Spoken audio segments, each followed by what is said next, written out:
এত রাত হলো কেন? কোথায় গেলে ভাই?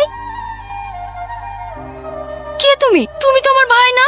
হ্যাঁ, আমি তোমার ভাই না, আমার নাম রাহুল। তোমার ভাই আর আমি খুব কাছের বন্ধু। মালিক একটা কাজের জন্য তোমার ভাইকে বোম্বে পাঠিয়েছে।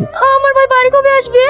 সঠিক তো জানি না, কিন্তু তোমার ভাইয়ের আসতে কিছুদিন দেরি হবে, তাই তো তোমার ভাই আমাকে তোমার দেখাশোনার জন্য পাঠিয়েছে। তুমি আমার দেখাশোনা করবা? হ্যাঁ।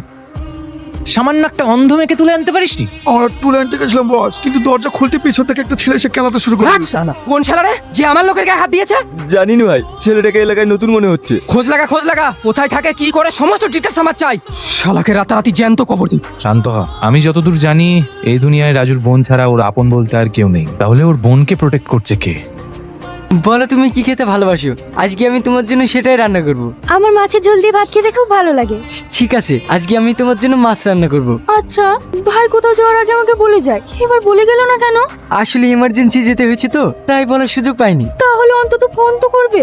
আর 4 দিন হয়ে গেল, একবারও ফোন করেনি। যেখানে ও কাজে গিয়েছে সবই জঙ্গল, সেরকম নেটওয়ার্ক পায় না, তাই হয়তো ফোন করতে পারে না।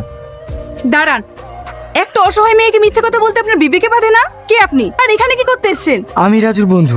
রাজু বোম্বে গিয়েছে তো, তাই আমি ওর বোনের দেখাশোনা করতে এসেছি। মিথ্যে কথা, রাজু ভাই বোম্বে যায়নি। 3 দিন আগে থানায় আমার সাথে দেখা হয়েছিল রাজু ভাইয়ের। সত্যি করে বলুন, রাজু ভাই কোথায় আছে?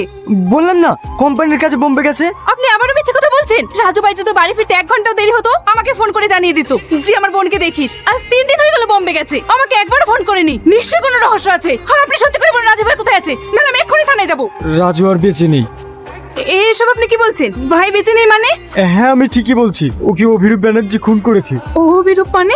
যে অভিরূপের গায়ে ধাপ্পাকে পিষে মারা হয়েছে সেই অভিরূপ? হ্যাঁ।